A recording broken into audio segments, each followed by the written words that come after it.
Donc, suite au sujet du sacrement de réconciliation ou de pénitence, j'en étais au numéro 1458. C'est à l'usage à la fois de tous les fidèles et des prêtres qui penseraient, par, disons, côté pratique, du point de vue pastoral, ça ferait gagner un petit peu de temps peut-être, mais ce ne serait pas forcément le meilleur point de vue pastoral, qui consiste surtout dans la santé spirituelle des brebis qui leur sont confiées. Donc le numéro 1458 est très important de ce point de vue-là. Et il ne faut surtout pas l'oublier.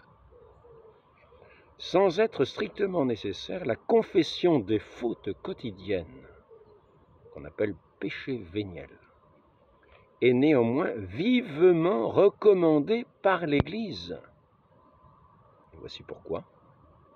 En effet, la confession régulière de nos péchés véniels nous aide à former notre conscience. Elle nous évite de nous endormir dans un péché quotidien, d'endormir les consciences, de les habituer à ce brouillard de la conscience du péché quotidien qui fait que nous croyons que c'est la respiration normale. Là, en dénonçant nos péchés véniels, nous prenons conscience de ces fautes qui vont contre notre conscience, contre Dieu, contre l'amour. Petit à petit, nous nous refroidissons du point de vue de l'amour.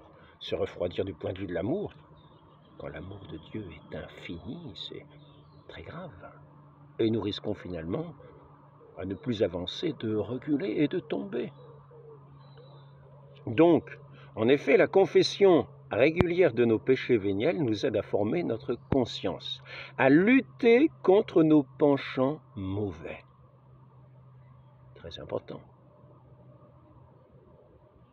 À nous laisser guérir par le Christ. N'est-ce pas très important?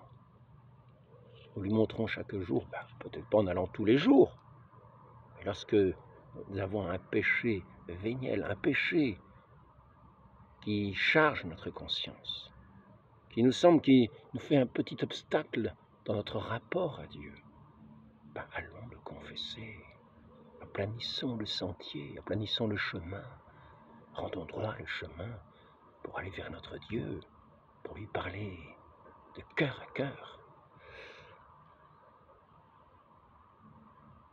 Lutter contre nos penchants mauvais, nous laisser guérir par le Christ, à progresser dans la vie spirituelle des brebis, à progresser dans la vie spirituelle. C'est ce que veut le bon pasteur pour ses brebis, n'est-il pas vrai? Donc la pastorale consiste à bien prendre conscience de ce qu'est le sacrement de pénitence. Sachant que certains sont en purgatoire pour des péchés véniels, pour lesquels ils n'ont pas fait pénitence. Prenons-en conscience. Devant Dieu, il faut être une âme pure. Devant un Dieu qui est toute pureté, qui est la pureté même. L'amour infini. Un océan d'amour sans tache. Une lumière sans tache. Un amour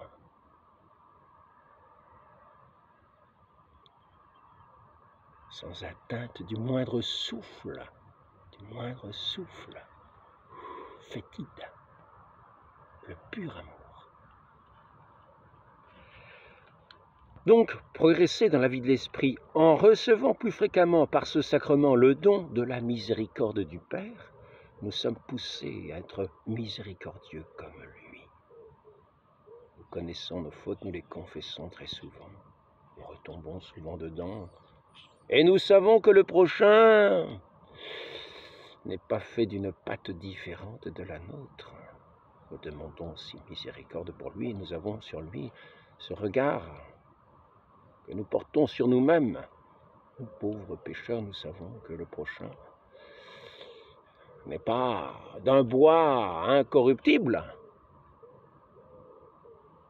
Et nous sommes portés, qui prenons conscience de nos péchés et qui en demandons pardon.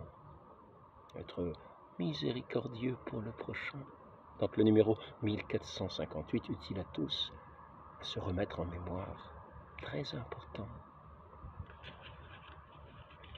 Ceci dit, petit rappel du 1457, d'après le commandement de l'Église, tout fidèle parvenu à l'âge de discrétion doit confesser au moins une fois par an les péchés graves dont il a conscience. Celui qui a conscience d'avoir un péché mortel ne doit pas recevoir la Sainte Communion, même s'il éprouve une grande contrition sans en avoir préalablement reçu l'absolution sacramentelle, à moins qu'il n'y ait un grave motif pour communier et qu'il ne lui soit pas possible d'accéder à un confesseur. Les enfants doivent accéder, et à ce moment-là, il y va dès qu'il est possible d'accéder à un confesseur. Et les enfants doivent accéder au sacrement de pénitence avant de recevoir, pour la première fois, la Sainte Communion. Au nom du Père et du Fils et du Saint-Esprit, ainsi soit-il.